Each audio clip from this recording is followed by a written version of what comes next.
All right. Hi, folks. I want to do a video on the howling noises that a lot of people are hearing in the woods, right? Let's just so you know what I'm talking about, and for fair use reasons, educational purposes, I should be able to play this clip of the History Channel and one of these like Bigfoot type growls or howls out in the woods without YouTube giving me too many problems about it. So, anyways, if I got to edit it out, that's fine, whatever. But I'm going to try it, okay? Here's what I'm talking about. Let me play this video, and then everything I say after this will make sense to you. Hold on a second here.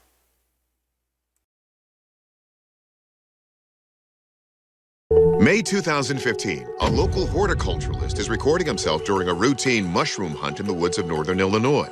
The man is startled by a strange and scary sound seemingly coming from nearby.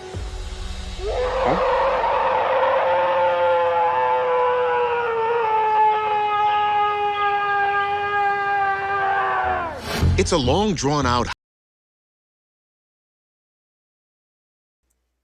All right, now you've probably got a pretty good idea what I'm talking about. Okay, hunters and people that go out and camp in the woods and stuff, they hear this kind of stuff all the time. A lot of the times that it's just, and I'm not saying that like the bigger cats, like the mountain lions and cougars, don't make strange noises like that. They can, but there are a lot of people reporting hearing these screams, and it literally is so powerful that it vibrates their like they can feel it, like it vibrate their insides is how they describe it, right?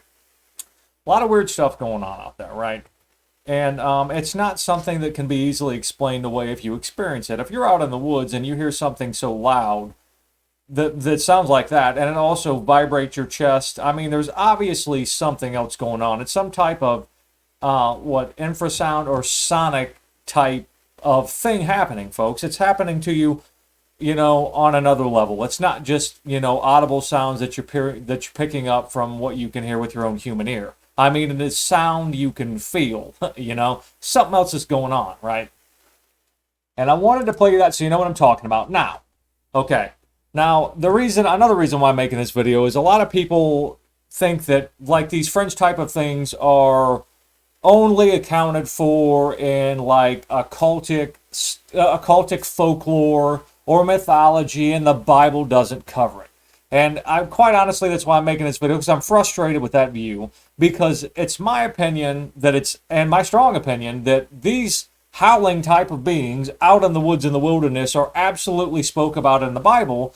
But the problem is the people that translated the King James Bible almost translated it in code to where if you don't go back to the Hebrew and the original Hebrew especially, and in sometimes the Greek, you're not going to get the true definition of some of these words. Now, you're probably asking what I'm talking about. Let me show you what I'm talking about here. All right. Now, before I get going in the whole Bible stuff, let me kind of put this out there so you understand. People in the southern United States would call these type of beings like wood boogers, okay? And even a lot of this would kind of resemble what you see and what people talk about the Fae, like with fairies. Now, when somebody says Fae, most of the time people are thinking like little Tinkerbell, like this little feminine thing with wings flying around. Folks, there are all kinds of varied things about the Fae. And I bring up the Fae because banshees are in the Fae, and I'm going to show you later how the owls mentioned in the Bible go back to like a blowing loud cry, like is attributed to banshees in Fae folklore, or in even, an Irish folklore, to where it makes it like a loud scream. It'll come to you at night like a spiritual attack kind of thing, right? And I think I can put that all together. I'm doing this in a reasonable manner in which you understand and you can follow what I'm talking about, because I don't want to be all over the place. But anyways, let me show you, okay? Like, for example, Isaiah 13, 19 through 22, okay? And again, you'll notice that it's in the judgment, often mentioned with Babylon, and the judgments on Babylon is when you're hearing about these creatures, okay? And we know from Isaiah 14 that Lucifer go to Isaiah 14, like 4 through 14, and you'll see how Lucifer, in the beginning of that chapter, Lucifer is literally called the king of Babylon, right? So it stands to reason that this being called Lucifer oversees these other beings that are tied to Babylon, okay? All right. I'm just going to read this and then I'll flesh it out a little bit more. Stay with me here, folks. I guarantee you this will start making sense here in a minute. All right. And Babylon, the glory of kingdoms, the beauty of the Chaldees' excellency shall be as when God overthrew Sodom and Gomorrah. So we're talking about the judgment on Babylon, right? It shall never be inhabited, neither shall it be dwelt in from generation to generation. Neither shall the Arabian pitch tent there, neither shall the shepherds make their fold there. Once again, we're talking about the judgments on Babylon, right? But the wild beasts of the desert shall lie there, and their houses shall be full of doleful creatures, and owls shall dwell there, and satyrs shall dance there. And wild beasts of the islands shall cry there, crying out, right, in their desolate houses, and dragons in their present places, and their time is near to come, and their days shall not be prolonged. Okay, we're talking about wild beasts, which I'll show you in the Hebrew actually means howler in a lot of these places. Doleful creature, that's a reference to howling. Once again, we've got the owls being mentioned. Ya'ana in most cases. You've got satyrs being mentioned, which most people understand. We're talking about a half-goat, half-man thing. Think about like Pan from Greek mythology, okay? The wild beasts of the island shall cry in their desolate houses. Dragons, a lot of different things are being mentioned here that sound like animals. But in my opinion, and when you go back to the Hebrew, I believe that's obvious, that we're talking about spiritual beings here, folks, okay? We're not talking, like, in Genesis, we're told that the snake or the serpent tempted Eve, okay? That word is actually nakash, okay? Now, how many of you have actually seen a snake that slithered on the ground talk, okay? Snake animals don't talk, folks, okay? But the nakash in the garden talked. And the nakash in the garden walked up to Adam and Eve on two legs because we know the judgment against the nakash or serpent was that he would have to go on his belly from henceforth, right? Because of what he did to Adam and Eve. So he had legs and arms before, right? And that's one kind. And another example is in Numbers 21, right?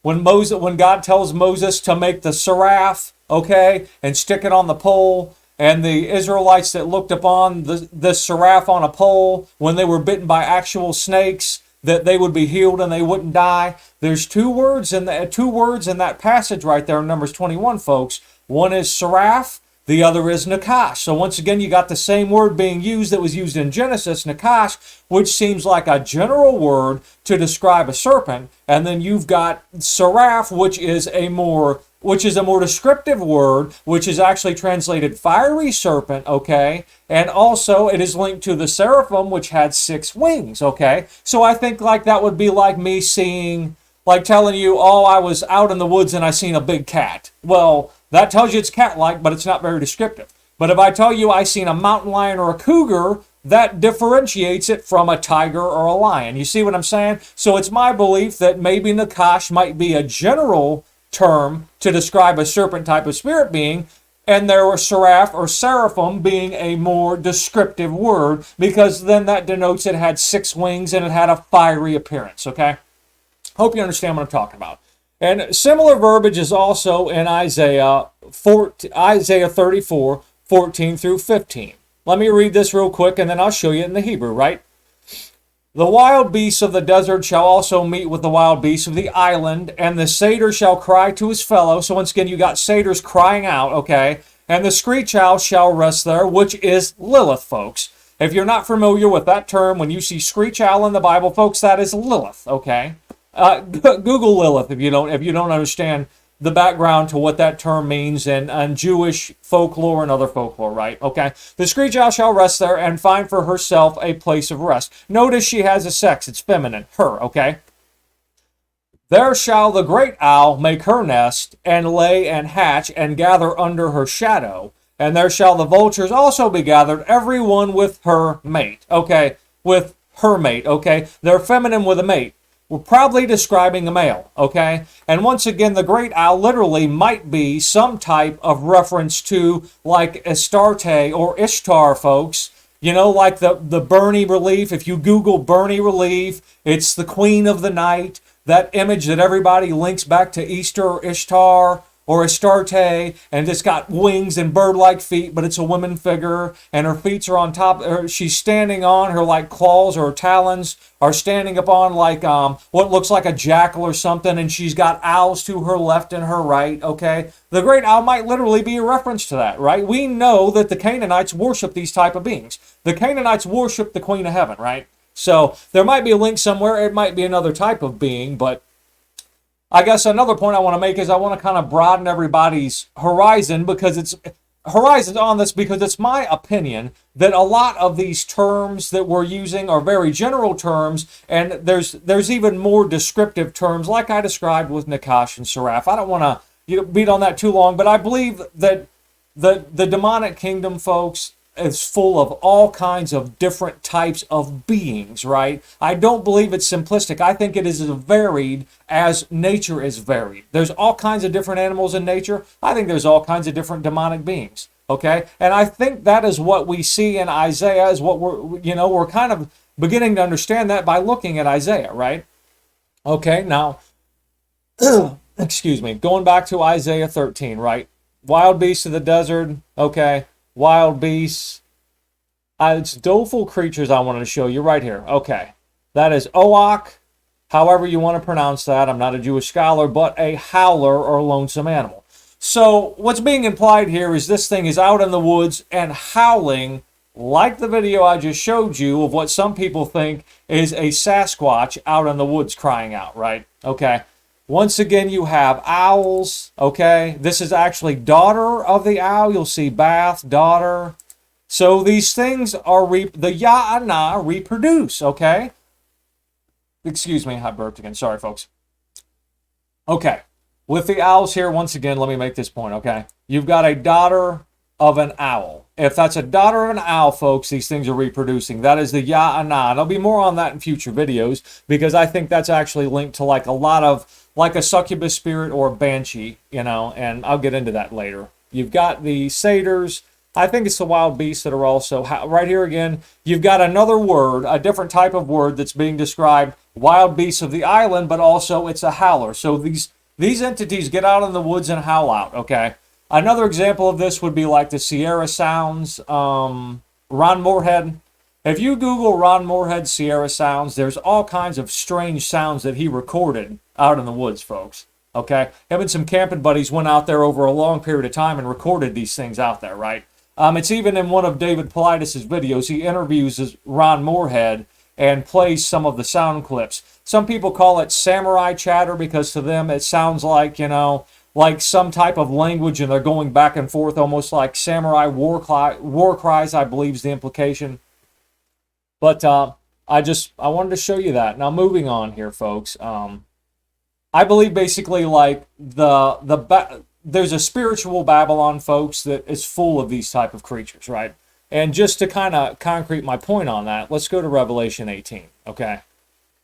And after these things, I saw another angel come down from heaven, having great power, and the earth was lightened with his glory. And he cried mighty with a strong voice, saying, Babylon the great is fallen, and is become the habitation of devils, the hold of every foul spirit, and a cage of every unclean and hateful bird. Okay, Babylon has become the habitation of devils, hold of every foul spirit, and a cage of every unclean and hateful bird. Now, why are devils and every foul spirit being thrown into the same verse with unclean, hateful birds? Okay, folks, to me it's obvious that unclean and hateful bird there, that is actually a demonic entity we're talking about, folks, because we know devils are demonic, we know foul spirits are demonic, and makes no sense to me why we would be talking about demonic entities and then John the Revelator would just automatically shift to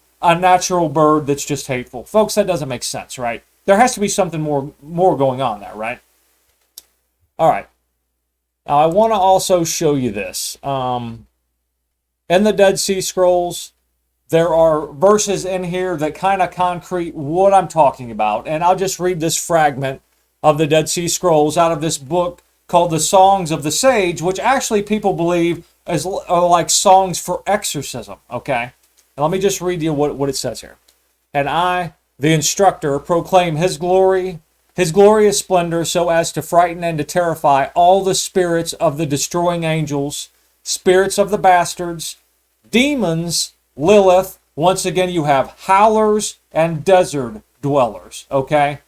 And those which fall upon men without warning, to lead them astray from a spirit of understanding, and to make their hearts and then there's a missing fragment, and it goes on, but I made my point here that also in the Dead Sea Scrolls translated, folks, you see Lilith linked with howlers, okay? Lilith is linked with the image of the owl. She's called the screech owl in your KJV Bibles. Hopefully you can begin to see what I'm saying here. Now, one other thing I want to mention here, folks. Now, you know that I try to follow Jewish mythology, but I think a lot of it is coded, and there's a lot of disinformation around it. But I believe the Adnei Hasadah, like what you see on your screen right here, folks, okay? I believe this might be a reference to Sasquatch in Jewish mythology, but it's kind of surrounded by some mystery. And some Jewish scholars will say that it's linked to some animal that has a tether to the ground. Folks, it makes no sense. I believe that's either disinformation or confusion about something else. I've read where, like, the term for field can be easily confused with the term for navel. Maybe the confusion comes from that. I don't know. Let me read you what this says, okay? The Adnei Hasadah, meaning human-like wild creatures, is an animal or legendary creature mentioned in ancient Jewish texts. The word Adnei is a variation of Admi, men, meaning men of, while Hasadah means the field. So men of the field is what Adnei Hasadah means, okay? Can be used figuratively to refer to the wildness. So the entire name, Adnei Hasadah, can be translated as wild men. In some texts, the name is spelled Avni Hasadah, following an expression in Job 5:24, which seems to mean wild animals. Okay, remember that term, wild men. If you've looked into Sasquatch at all, what do the Native American tribes tell us about Bigfoot? A lot of them say that Bigfoot or Sasquatch are the wild men of the forest, folks. Some Native American tribes claim to have actually traded with these beings, folks. They call them wild men because they're not animals. They've had communication with these things. They claim their tribes used to trade stuff with them, right? All right, I'm going to move on here. There's more on the identity of this Adnei Hasadah thing. The creature is mentioned briefly in a legal context in the Mishnah. Now, I don't put a whole lot of faith in the Mishnah or the Talmud or any of that stuff, but I think it's important so you can begin to understand that this has a spiritual connotation to it. Adnei Hasadah, a wild animal. Rabbi Yossi says, when dead, they cause impurity in a tent like a person. The Jerusalem Talmud gives a more detailed description of the creature. Yassi, Akri, it is a man of the mountain. Okay, once again, we've got a man of the mountain. So this is a humanoid type of being that's up in the mountains, right? And now this is where I think the disinformation and the confusion comes from. It lives from its navel, and if its nasal is disconnected from the ground, it cannot live. Rabbi Hama bar Akva, and the name Rabbi Yossi ben Hana, the logic of Rabbi Yossi is as follows. The Torah decrees impurity upon anything which touches a corpse upon the field. This must apply to a creature which grows up in the field. Okay, that's just more babbling about this thing that's supposed to be connected by its navel to the ground, okay? This is what I think is important, folks. Some later sources elaborated on the Jerusalem Talmud's fantastic description. The Adnei Hasadah was described as a wild humanoid beast living high in the local Jewish mountain ranges. So once again, you've got Jewish folklore matching Native American folklore here in the United States of America, in which you have a wild humanoid beast type thing living high up in the local mountain ranges, right? Okay? Resembling a human being, the Adnei Hasadah's life is maintained by a cord which connects its navel to the earth. That, folks, I believe is either disinformation or confusion. I don't believe that factors into any of this. It is confined to the radius of its cord, which can grow over a mile in length. If this cord is cut, the creature will die. That might be a reference to even how these beings are territorial. We know that demonic entities can be territorial. I don't really know. I'm going to have to look into it further. But right now, I just chalk that up as just either confusion or mistranslation. Even though the Adnei Hasadah normally feeds on local fruits and vegetables, travelers are warned about entering areas where its cord cannot reach, as the creature could seize the opportunity for fresh meat. Okay. it feeds on, berries, this, that, and the other. How many times have people said that, Bigfoot, I've even heard stories where people say they just happen upon like a Bigfoot or a Sasquatch type creature that's like feeding off like huckleberries and stuff, right? Okay. But it also says it'll eat meat. Some people say that even the Native Americans say that the Sasquatch would come out of the woods sometimes and kidnap men, women, and children and eat them. So I mean, I guess in that context, if you believe it's a humanoid man type being, it's type of cannibalism, right? Okay. In some sources, the Adi Hasadah are seen as human-like beings whom God created before Adam and were later wiped out into extinction by the deluge of old. Okay, deluge, folks, that's flood, okay? Now, this is where it starts mixing with a lot of what people believe where demons came from, folks, okay? Some people believe that there was a pre-Adamic race, which just means there was a race of beings before Adam, okay? And they believe that God wiped them out before he made Adam, okay? Look into gap theory. If you Google gap theory in the Bible, they'll explain it to you. That's what it's all about. They believe that Lucifer reigned over like a pre-man, like a pre-Adamite race, and those things were killed, folks, okay? But why, we don't know, but some people believe that's where demonic beings came from. Other people believe, like what the book of Enoch says and whatnot, that they were the Nephilim, where, like in Genesis 6, okay, the sons of God, the angels, came down and mated with human women and had Nephilim for children, folks, right? They were the giants of old. You're all probably familiar with that, and that's why God sent the flood. He put Noah and his family on the ark, sent the flood to kill all those beings, right? Once again, it's another origin story for demonic beings. So these things are linked to demonic beings, right? Other sources attempt to explain the Adni Sadah in a scientific manner. Folks, this is where it's going to start running together with everything you've heard about Bigfoot. Sifra includes the creature, and he lists among other unusual animals such as the monkey and seal. Ecclesiastes Rabbah lists the animal along with monkeys, seals, porcupines, and other animals which are raised by humans despite not providing benefit to humans. According to R. Israel Lipschitz, it is an orangutan. Okay, folks, another type of monkey. How long have people in the scientific community been trying to tell us that if a Sasquatch exists, it's part of the great apes, right? According to Malbum, it is an orangutan or chimpanzee. According to ZF Safari, whatever, however to pronounce it. I don't know how to pronounce that, folks. The Mishnah may have in mind an ape or a tribe of wild, uncultured human beings. Once again, that mirrors what we've heard from Native Americans. I hope that, folks, that's making sense to you. Anyways, you'll see again also they reference Bigfoot in this article. And basically, that's, in my opinion, folks, I believe that there's a lot of confusion around these things. Just look at Greek and Roman culture and what they believe, their mythology about gods. There is so much confusion around that, folks, that there's a lot of overlap. A lot of the identities get merged together. And I just believe over time, through word of mouth and confusion, a lot of this stuff gets confused. And mistranslation can cause a lot of errors. But anyways, I found that interesting. I thought I would share it with you. Now, I want to also show you this. All right, in the book of Enoch, okay? This is chapter 19, verses 1 and 2. And Uriel said to me, here shall stand the angels who have connected themselves with women, and their spirits, assuming many different forms, are defiling mankind and shall lead them astray, into sacrificing to demons as gods. Here shall they stand till the day of the great judgment, in which they shall be judged till they are made an end of. And the women also of the angels who went astray shall become sirens. And I, Enoch, alone saw the vision, the end of all things, and no man shall see as I have seen. Okay, folks. Now let me show you this. We're going to go to, I believe it's in Isaiah. Let me find it here. Isaiah 34:11. Okay. Isaiah 34:11. Hold on a second here. Okay.